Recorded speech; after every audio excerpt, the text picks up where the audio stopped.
Hello বন্ধুরা, সবাইকে স্বাগত জানাই এমএস অনলাইন শুভ চ্যানেলে। বন্ধুরা, আধার কার্ডের অ্যাড্রেস কীভাবে চেঞ্জ করতে হয় এই ভিডিওর মাধ্যমে 2024-এর নতুন নিয়মে একদম লেটেস্ট প্রসেস তোমাদেরকে দেখাবো। বন্ধুরা, আপনার আধার কার্ডে ঠিকানা বা অ্যাড্রেস ভুল আছে বা ভুল হয়ে গেছে কোনো কারণে, কিংবা আপনি অন্য ঠিকানায় শিফট হয়ে গেছেন, যেমন ধরুন মেয়েদের বিয়ের পর স্বামীর ঠিকানা অ্যাড করা, এই সমস্ত কাজ এখন অনলাইনের মাধ্যমে ঘরে বসে করতে পারবেন আপনার আধার সেন্টার না গিয়ে। আপনাদের মোবাইল বা ল্যাপটপ দিয়ে এই কাজটি করতে পারবেন। সম্পূর্ণ প্রসেস দেখাবো, সেগুলো তোমাদেরকে স্টেপ বাই স্টেপ ফলো করতে হবে। তো চলুন তাহলে আমি তোমাদেরকে দেখিয়ে দিই যে অ্যাড্রেস কীভাবে চেঞ্জ করবে আধার কার্ডের। যারা নতুন দেখছেন প্লিজ সাবস্ক্রাইব করে বেল আইকনকে অল করে দেবেন, যাতে এরকমই নতুন নতুন ভিডিও সবার প্রথমে পেতে পারো। প্রথমে তোমাদের গুগলে চলে আসবে, গুগলে এসে সার্চ করবে মাই আধার। মাই আধার লিখে সার্চ করলে প্রথম যে সাইটটা দেখতে পাবে, এখানে তোমাদেরকে টাচ করতে হবে বা ক্লিক করবে। এখানে ক্লিক করলে পরবর্তী অপশান তোমাদের সামনে এরকম শো হবে। এখানে দেখতে পাচ্ছেন লগ ইন। তো তোমাদেরকে এই লগ ইন বাটনে টাচ করতে হবে। লগ ইন করলে তোমাদের যে আধার নাম্বার, মানে যে আধার নম্বরে তোমরা অ্যাড্রেসটা চেঞ্জ করবে, সেই আধার নম্বরটা তোমার এখানে এন্টার করতে হবে। তারপরে এখানে ক্যাপচার কোডটা দেখে এখানে বসিয়ে দিতে হবে। বসিয়ে দেওয়ার পরে এখানে সেন্ড ওটিপিতে টাচ করতে হবে। বন্ধুরা, তোমাদের আধার কার্ডের সঙ্গে যে মোবাইল নাম্বারটা লিঙ্ক করা আছে, সেই মোবাইল নাম্বারে একটা ওটিপি আসবে। ওটিপিটা এখানে এন্টার করতে হবে। তো আমি আমার মোবাইলে আমার ওটিপি চলে এসেছে, তো আমি এখানে জাস্ট ওটিপিটা এখানে এন্টার করে দেবো। এন্টার করার পরে এখানে লগ ইন বাটনে টাচ করব। লগ ইন বাটনে টাচ করলে এগুলো অপশান দেখতে পাবে। এখানে দেখতে পাচ্ছেন অ্যাড্রেস আপডেট। তো এই অপশানে তোমাদের অ্যাড্রেস আপডেটে টাচ করলে তোমরা দুটো অপশান তোমরা দেখতে পাবে। বাম দিকে দেখতে পাচ্ছেন আপডেট আধার অনলাইন, এবং আরেকটা অপশান দেখতে পাচ্ছি head of family basis address update. তোমাদেরকে আপডেট আধার অনলাইন এখানটা তোমাদেরকে টাচ করতে হবে। টাচ করার পরে প্রসেস আপডেট আধারে এখানে টাচ করতে হবে। তো এখানে দেখতে পাচ্ছেন অপশানগুলো দেখতে পাচ্ছেন, আগে নাম এবং ডেট অফ বার্থ এবং জেন্ডার, এগুলো তোমরা মানে চেঞ্জ করতে পারতে, কিন্তু এখন ইউআইডিআই নতুন নিয়ম চালু করেছে, এটা এখন চেঞ্জ করার পারমিশনটা দিচ্ছে না অনলাইনের মাধ্যমে। এখন দেখতে পাচ্ছেন অ্যাড্রেস। তো এই অ্যাড্রেস চেঞ্জ করার জন্য এখানে অ্যাড্রেসে টাচ করতে হবে। টাচ করলে প্রসেস টু আপডেট আধার, এখানে তোমাদেরকে ক্লিক করতে হবে। ক্লিক করলে এখানে দেখতে পাচ্ছেন আমার যাবতীয় ডিটেলস, এখন বর্তমানে যে আধার কার্ডের মানে অ্যাড্রেস দেওয়া আছে সেটা এখন শো করে যাচ্ছে। এখানে নেক্সট বাটনে তোমাদেরকে টাচ করতে হবে। পরবর্তীতে নেক্সট বাটনে টাচ করলে তোমাদের একটু স্ক্রল ডাউন করে নিচের দিকে চলে আসবে। এখানে দেখতে পাচ্ছেন অনেকগুলো অপশান আমার কাছে শো হচ্ছে। Details of update. তো এখানে তোমাদেরকে কেয়ার অফ দিতে হবে। যে নতুন অ্যাড্রেসটা তোমরা ফিল আপ করতে চাইছো, এখানে কেয়ার অফটা দিতে হবে। কেয়ার অফ দেওয়ার পরে এখানে আমি কেয়ার অফটা দিয়ে নিচ্ছি। আমি এক্সাম্পল হিসেবে তোমাদেরকে দেখাচ্ছি।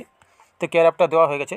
দেওয়ার পরে এখানে আপনার যে লোকাল ল্যাঙ্গুয়েজ বা বাংলা, সেখানে বাংলা হয়ে যাবে। এখানে যা দেবে কেয়ার অফে নামটা দেবে, সেটা এখানে বাংলা হয়ে যাবে। যদি বাংলা কোনো অসুবিধা হয়ে থাকে, এখানে কিবোর্ডে টাচ করে তোমরা বানানটা ঠিক করতে পারো। ওকে, তারপর এখানে বলছে হাউস বা বিল্ডিং নেম।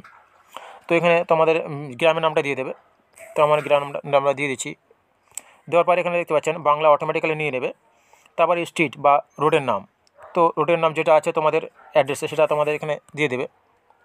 বর্তমানে যে অ্যাড্রেসে তোমরা চলে গেছো সেই অ্যাড্রেসটা এখানে দিয়ে দেবে। তবে এখানে দেখতে পাচ্ছেন বাংলা অটোমেটিক্যালি নিয়ে নিয়েছে। তারপর লোকাল বা এরিয়া, গ্রামের নামটা দিয়ে দেবে। এখানে গ্রামটা দেওয়ার পরে এখানে আপনার বাংলা অটোমেটিক হয়ে যাচ্ছে। তারপর হচ্ছে ল্যান্ডমার্ক, যদি থেকে থাকে তো ল্যান্ডমার্কটা দিয়ে দেবে। ল্যান্ডমার্ক আমার এখানে যেটা আছে সেটা আমি এখানে দিয়ে দিচ্ছি। দেওয়ার পরে এখানে দেখতে পাচ্ছেন এরিয়া পিনকোড। তো এরিয়ার যে পিনকোড আছে, তোমাদের যে এরিয়া পিনকোড আছে সেটা এখানে দিয়ে দেবে। ওকে, তো আমি এখানে দিয়ে দিলাম। দেওয়ার পরে এখানে স্টেট, তোমরা কোন স্টেটের মধ্যে বসবাস করছো। ওকে, তারপর যে স্টেটটা তোমার অটোমেটিক্যালি সিলেক্ট হয়ে যাবে ওয়েস্ট বেঙ্গল। ওকে, তারপর এখানে ডিস্ট্রিক্ট, তোমরা কোন ডিস্ট্রিক্টের মধ্যে আছো। তো আমার যেটা আছে সেটা আমি সিলেক্ট করলাম, বাংলাতে হয়ে যাচ্ছে দেখতে পাচ্ছেন। তারপর ভিলেজ, তবে ভিলেজটা এখানে দিয়ে দেবে। ভিলেজটা এখানে বেছে বেছে তোমরা দিয়ে দেবে। ওকে, তো আমি আমারটা দিয়ে দিলাম। দেওয়ার পরে এখানে পোস্ট অফিস এখানে তোমাদেরকে এরকমভাবে বাছতে হবে। তো এরকমভাবে বেছে নিলাম। বেচার পরে এখানে তোমাদেরকে একটা ডকুমেন্টস আপলোড করতে হবে। সেই ডকুমেন্টসটা এখানে দেখতে পাচ্ছেন, সিলেক্ট করবে, টাইপ অফ ডকুমেন্টসে টাচ করে তোমাদের যাবতীয় মানে যেটা তোমরা আপলোড করতে চাইছো, যে ডকুমেন্টসটা সঠিক আছে সেই ডকুমেন্টসটা এখানে সিলেক্ট করে, ব্যাংকের অ্যাকাউন্ট কিংবা disability ID, electric bill, gas কানেকশানের বিল, তো তোমাদের যেটা আছে সেটা তোমরা সিলেক্ট করবে। আর তো আমি এখানে আমার ব্যাংকের যে পাসবুক করেছিলাম সেই। বন্ধুরা, ডকুমেন্টস আপলোড করার পরে তোমাদের এরকম একটা অপশন দেখতে পাবে তোমরা। এখানে যে নিউ অ্যাড্রেস ফিল আপ করেছি সেখানে তার এখানে ইংলিশে লেখা আছে, এবং নিচে আমার বাংলাতে বা লোকাল যে ল্যাঙ্গুয়েজ আছে সেটা এখানে সিলেক্ট হয়ে যাবে।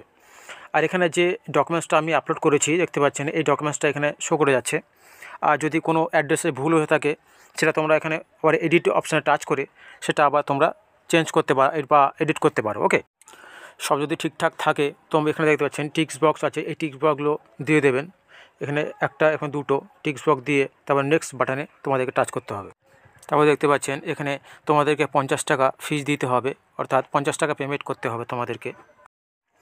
তারপর এখানে কনফার্ম করার জন্য এখানে টিক মেরে দেবে। টিক মারার পরে এখানে তবে এখানে দেখতে পাচ্ছেন মানে পেমেন্টটা কীভাবে করতে চাও সেটা এখানে তোমাদেরকে বাছতে হবে। দুটো অপশন দেওয়া আছে, তো আমি এই অপশনটা আমি সিলেক্ট করব।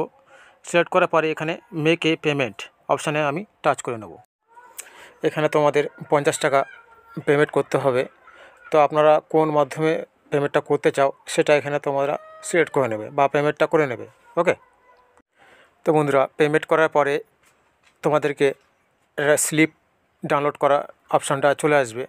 তোমরা এই স্লিপটা ডাউনলোড করে রেখে দেবে, আর পরবর্তীকালে আবার চেক করতে পারবে যে এই আধার আপডেটটা কতদূর হলো কিংবা কতদিন লাগবে, প্রসেসিং আছে কি না, ওয়েটিংয়ে আছে কি না, তো যাবতীয় এখান থেকে তোমরা বুঝতে পারবে। আর আধার কার্ড আপডেটটা ম্যানুয়ালি হয়ে যায় তোমার 15 দিন, 10 থেকে 15 দিন ওয়েট করলে কিংবা 1 মাস মতো ওয়েট করলে তোমার এই আধার কার্ডের আপডেটটা সম্পূর্ণভাবে হয়ে যায়। ওকে, তো তোমরা এরকমভাবে করে নেবে। ধন্যবাদ ভিডিও দেখার জন্য।